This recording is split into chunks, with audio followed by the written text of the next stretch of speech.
Hello everyone, ICT virtual classes में मैं योगेश खेमनी आपका स्वागत करता हूं। तो जैसा कि आप जानते हैं, हम लोग यहाँ पर एवरेज स्पीड के बारे में और उसी के आगे आज पूरी चर्चा कर लेंगे एवरेज स्पीड पे। तो एवरेज स्पीड क्या होती है इस पर हम बात करते हैं। ठीक है, एवरेज स्पीड तो हमने देखा था, एवरेज स्पीड जो होती है जिसको हम औसत चाल कहते हैं ना, वो होता है टोटल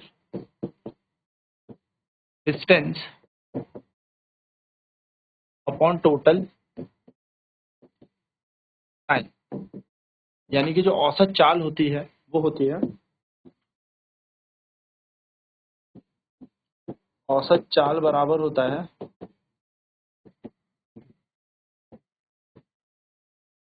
कुल दूरी बटे कुल समय। ठीक है, औसत चाल का मतलब हो गया कुल दूरी बटा कुल समय।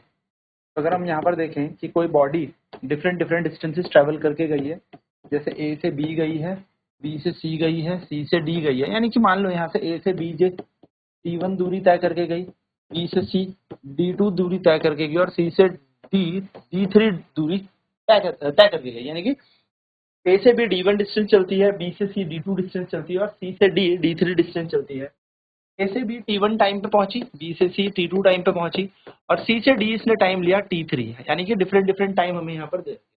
तो अगर हमें यहाँ पर पूछेगा एवरेज स्पीड निकालो, तो कैसे निकलेगा? Total distance upon total time, यानी कि कुल दूरी बटा कुल समय। तो टोटल डिस्टेंस कैसे हमें यहाँ पर कैलकुलेट करना है?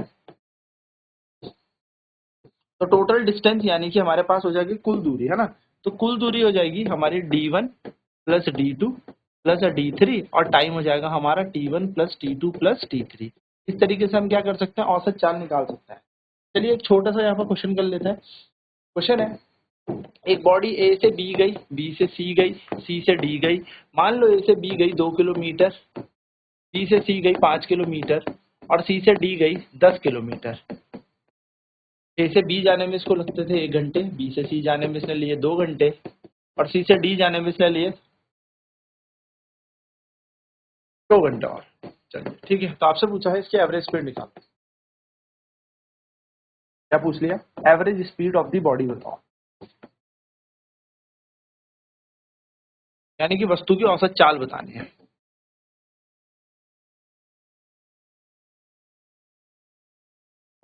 तो वस्तु की औसत चाल हमें यहाँ पर ज्ञात करनी है। तो कैसे निकालेंगे हम एवरेज स्पीड? इसका सीधा सा तरीका है हमारे पास। टोटल डिस्टेंस हम पहले कैलकुलेट करेंगे, यानी कि हम पहले कुल दूरी निकालेंगे। तो कुल दूरी कितनी आएगी? d1 plus d2 plus d3, यानी कि डिस्टेंस फ्रॉम, अगर मैं इसको और अच्छे से डिकोड करके आपको बताऊं, तो ए से बी तक का डिस्टेंस, बी से सी तक का डिस्टेंस और सी से डी तक का डिस्टेंस। तो यहाँ पर निकल जाएगा हमारा 2 प्लस 5 प्लस 10, यानी कि 15 और 2 17 किलोमीटर हमारा यहाँ पर टोटल डिस्टेंस आ जाएगा। ऐसे टोटल टाइम अगर हम यहाँ पर निकालें, टोटल टाइम, तो टोटल टाइम कैसे निकाला जाता है? ए से बी तक का टाइम, बी से सी तक पहुंचने का टाइम और सी से डी तक पहुंचने का टाइम, यानी कि 1 प्लस 2 यानी कि 2 और 2 4 और 1 5, 5 घंटे टोटल लगे।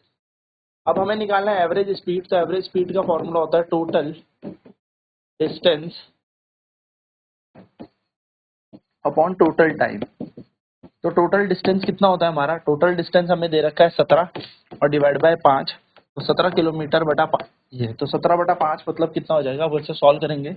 17/5, तो 5 दूनी 10, 5 के 15, 2 बचेगा, पॉइंट लगा के 0 4, लगभग लगभग हमारी एवरेज स्पीड आएगी 3.4 kilometre per our. This is the average speed. ये हमारी औसत चाल आ गई। ठीक है, तो ऐसे आप क्या कर सकते हो? औसत चाल को यहाँ पे कैलकुलेट कर सकते हैं, एवरेज स्पीड को कैलकुलेट कर सकते हैं।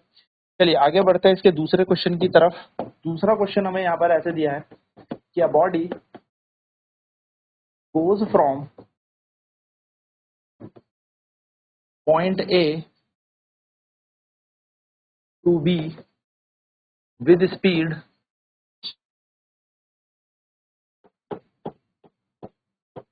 Of 60 kilometre per hour, 60 kilometre per hour in time 2 second, sorry 2 second, 2 hours. ठीक, and goes from B to C with speed 80 km/h in time 4 hours. Find the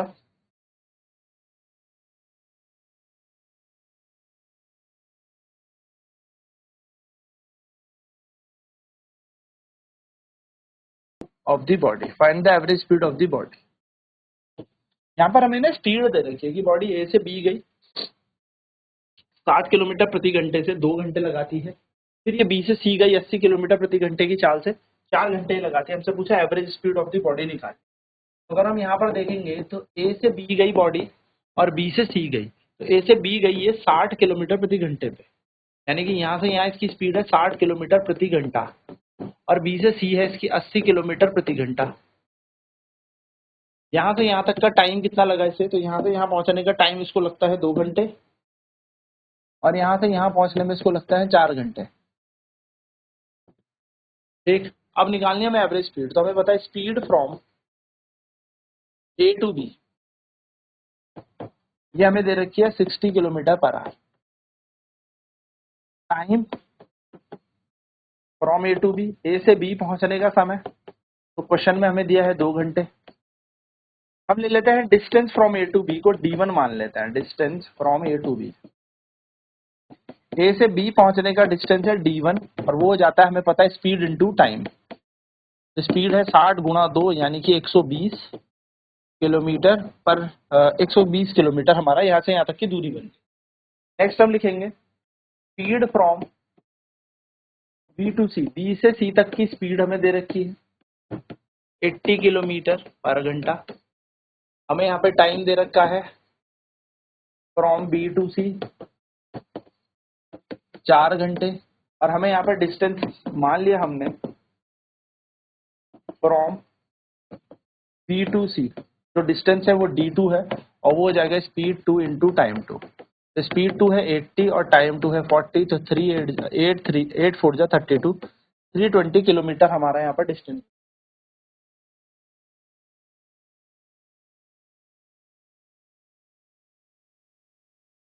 तो अगर हम बी से सी की बात करेंगे तो बी से सी तक 80 किलोमीटर प्रति घंटे से चली है। समय कितना दिया बी से सी, 4 घंटे। अगर डिस्टेंस निकाला जाए बी से सी तो d2 बराबर स्पीड 2 इंटू टाइम 2, तो 80 गुणा 4 यानी कि 320 किलोमीटर आई है। अब हम यहाँ पर क्या निकालने वाले हैं, एवरेज स्पीड निकालने वाले हैं। तो एवरेज स्पीड का फॉर्मूला हम सभी जानते हैं। एवरेज स्पीड का क्या फॉर्मूला हमें दे रखा है, average speed is equals to total distance upon total time. Total distance upon total time, कुल दूरी बटा कुल समय में ये दे रखा है। तो यानी कि औसत चाल बराबर हो जाएगा कुल दूरी, तो d1 प्लस d2, और टोटल टाइम कितना है t1 प्लस t2।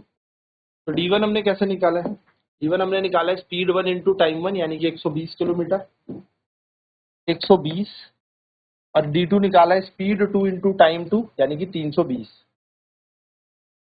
और पूरे को डिवाइड कर देंगे हम किससे, टाइम 1 और टाइम 2 से। तो पहला टाइम हमें दे रखा है 2 घंटा और दूसरा दे रखा है 4 घंटे, तो 2 प्लस 4। चलिए ऐड करते हैं, जोड़ते हैं इन दोनों को। तो औसत चाल बराबर 20 और 20 40, और 3 और 1 4, तो 440 बटे 3 और 2 5, सॉरी 4 और 2 6, है ना। तो ये हमारा बन गया, 2 से कैंसिल हो जाएगा, 2 3 6, 2 दूनी 4, 2 दूनी 4, 0 को 0, तो 220 बटा 3 यानी कि औसत चाल हमारी आ गई 220 बटा 3 किलोमीटर पर आवर। अब अगर हम 220 बटा 3 को भाग करें, 3 सते 21, 1 और 0, 3 तिया 9, बचा 1 पॉइंट लगा के 0, 3 तिया 9, तो 73.33 हमारी क्या जाएगी, 73.333, तो हम इसको 34 लिख देते हैं मीटर पर second, sorry kilometre per our. Kilometre प्रति घंटे हमारी क्या बन गई, औसत चाल बन गई। ये हमारी आ गई औसत चाल यानी कि एवरेज। तो इस तरीके से हम इस क्वेश्चन को सॉल्व कर सकते हैं। अगर हमें यहाँ पर स्पीड हमें यहाँ पर अलग अलग दे रखी होगी, या मतलब हमें स्पीड दे रखी होगी, डिस्टेंस नहीं दिया होगा। हम लिखेंगे इफ अ बॉडी, एक note, if a body travels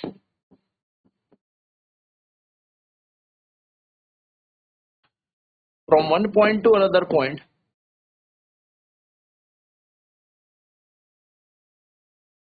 from one point two another point, मैं बोलूँ from first point two second point, from first point two second point, अगर कोई वस्तु प्रथम बिंदु से दूसरे बिंदु पे चलती है with speed v1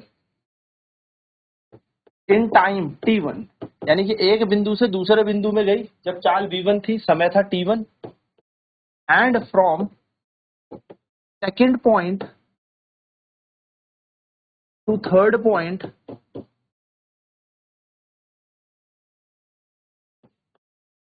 with speed v2 in time t2, then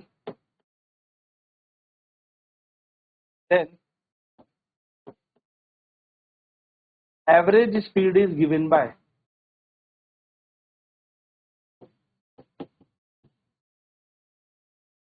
हम यहाँ पे ये कह सकते हैं कि एक बिंदु से दूसरे बिंदु पर, फिर दूसरे से तीसरे बिंदु पर, तीसरे से चौथे, चौथे से पांचवें, ऐसे चलती जा रही बॉडी। तो पहले बिंदु से दूसरे बिंदु पर v1 चाल से गई t1 समय पर, दूसरे बिंदु से तीसरे बिंदु पर v2 चाल से गई t2 समय पर, तीसरे बिंदु से चौथे बिंदु पर v3 चाल से गई t3 समय पर, यानी कि from first point two another point v1 velocity with time t1, another point second point to third point the body has the velocity v2 and the time was t2, and from third point to fourth point the velocity was v3 and time was t3।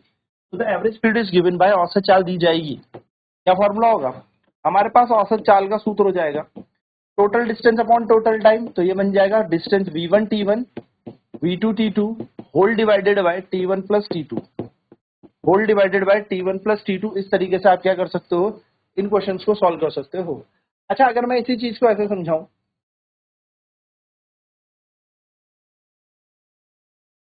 इसी चीज को हम ऐसे समझ सकते हैं कि body ए से बी गई, बी से सी गई, सी से डी जा रही है, डी से ई जा रही है, ई से एफ जा रही है। मैं इतने ही पॉइंट ले रहा हूँ, आगे आप कितने भी मर्जी ले सकते हैं, ठीक है। यहाँ से यहाँ जाने की स्पीड थी v1, यहाँ से यहाँ तक की चाल थी v2, यहाँ से यहाँ तक पहुंचने की चाल थी v3,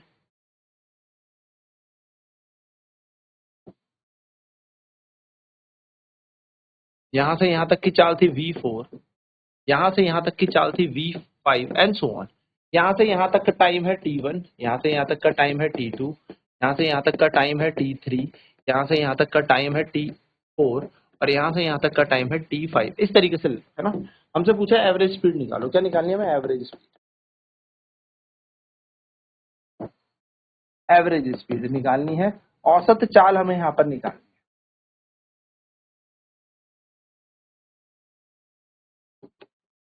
कैसे निकाली जाएगी औसत चाल? तो औसत चाल निकाली जाती है, एवरेज स्पीड निकाली जाती है total distance upon total time, यानी कि कुल दूरी बटे कुल समय से निकालते हैं हम, है ना।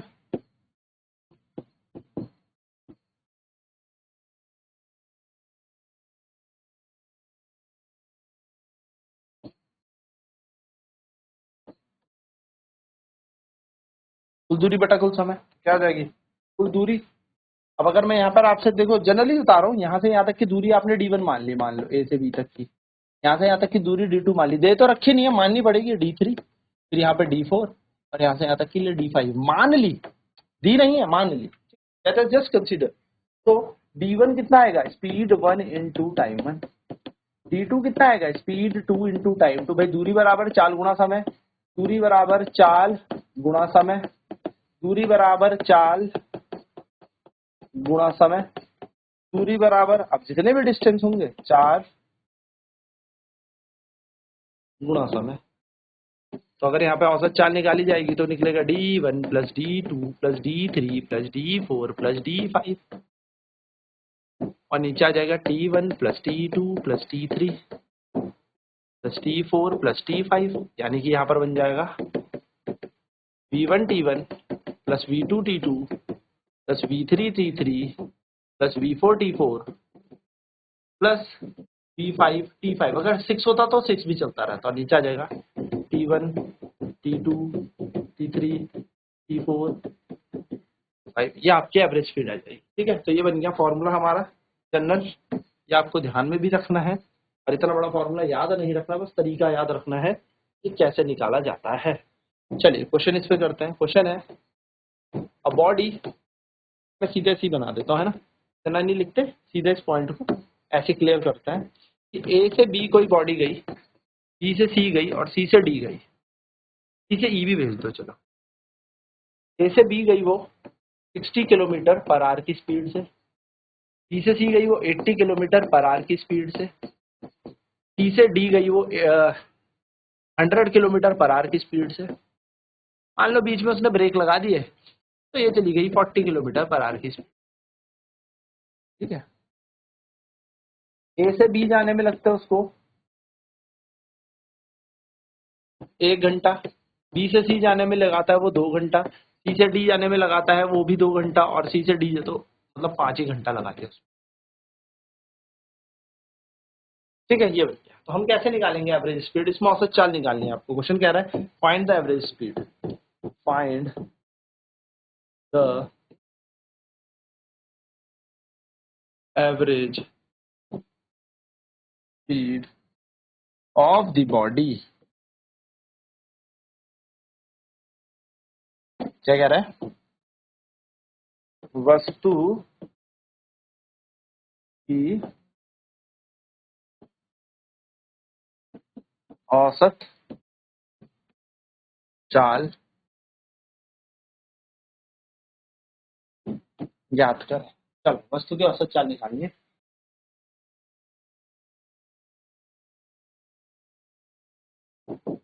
हमें वो लिखा है ए से बी तक की स्पीड हमें दे रखी है ना, तो हम लिखेंगे speed from A to B, या सीधे इसको कर लेते हैं। चलो, हमें v1 की वैल्यू दे रखी है 60 किलोमीटर पर आवर, और टाइम भी हमें दे रखा है 1 घंटा लग रहा है हमें ए से बी पहुंचने में। फिर बी से सी की स्पीड हमें दे रखी है, तो हम इसका डिस्टेंस ले लेंगे बाद में। v2 हमें कितना दे रखा है? v2 हमें दे रखा है 80 किलोमीटर पर आवर, 80 किलोमीटर प्रति घंटे की चाल से चले और 2 घंटे चले पूरे, है ना। फिर v3 हमें क्या दिया है? v3 हमें बोला है कि बी से सी से डी गए हम 100 किलोमीटर प्रति घंटे की चाल से, और यहाँ से यहाँ पहुंचने में हमें लगे 2 घंटा अगेन। और नेक्स्ट डी से ई हमें बोला है कि हम 40 किलोमीटर प्रति घंटे की चाल से चल रहे हैं, और हमें यहाँ पे टाइम लगा है 5 घंटे। बहुत स्लो हम चले यहाँ पे, ठीक है, 5 घंटे में यहाँ पर पहुंचने में। तो ये हमारे पास v1, v2, v3, v4 है, और t1, t2, t3, t4 है। हमें निकालनी औसत चाल, तो वो निकलेगा 20। अब औसत चाल का फॉर्मूला क्या होता है? Total distance upon total time, है ना, ये हमें पता है। Total distance upon total time, ये फॉर्मूला बार बार लिखे, इससे आपको याद हो जाएगा फॉर्मूला। कुल दूरी बटा कुल समय। औसत चाल का फॉर्मूला क्या होता है? कुल दूरी बटा कुल समय। कुल दूरी कैसे निकलेगी? d1 plus d2 plus d3 plus d4, यानी कि अगर हम d1 को देखें तो वो निकलेगा v1 t1 से, प्लस v2 t2 से, v3 t3 से, प्लस v4 t4 से। तो ये हमारा टोटल डिस्टेंस आ गया, और टाइम होगा t1 plus t2 plus t3 plus का t4, इस तरीके से। तो एवरेज स्पीड अगर हम देखें तो v1 60 गुणा 1 यहाँ पे आ जाएगा, 60 into 1 plus 80 into 2 plus 100 into 2 plus 40 into 5, नीचे भी आ जाएगा 1 प्लस 2 प्लस 2 प्लस 5। हम देखेंगे औसत चाल बराबर 60 प्लस 160 प्लस 200 प्लस 200, और ये 2 प्लस 4 प्लस 5। एवरेज स्पीड कितना आ जाएगा? 2 और 2 4 ना, 60, और ये आ जाएगा आपका 200 200 400, 400 400 और 100 हो जाएगा 560, 560 और ये हो जाएगा 620। फिर से जोड़ लो एक बार, 2 प्लस 2 4, 4 यहाँ पर हो जाएगा 400 और 560 प्लस 60 620 और 2 रेखे 5 5 10 यहाँ पर बन जाएगा, 0 से 0 कैंसिल। 62 किलोमीटर प्रति घंटे आपकी क्या आ जाएगी, एवरेज स्पीड आ जाएगी 62 किलोमीटर पर आवर। ऐसे आप इस क्वेश्चन को सॉल्व कर सकते हैं। चलिए नोट करते हैं।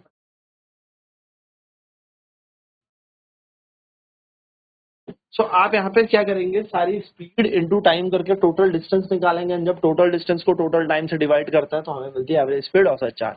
इस प्रकार से क्वेश्चन सॉल्व हो जाएगा। अब नेक्स्ट क्लास में बात करेंगे इसके और कैसे और टाइप्स होते हैं उन क्वेश्चंस पर। आज की क्लास में इतना ही। आईसीटी वर्चुअल क्लास में जुड़ने के लिए धन्यवाद। आपका दिन शुभ हो।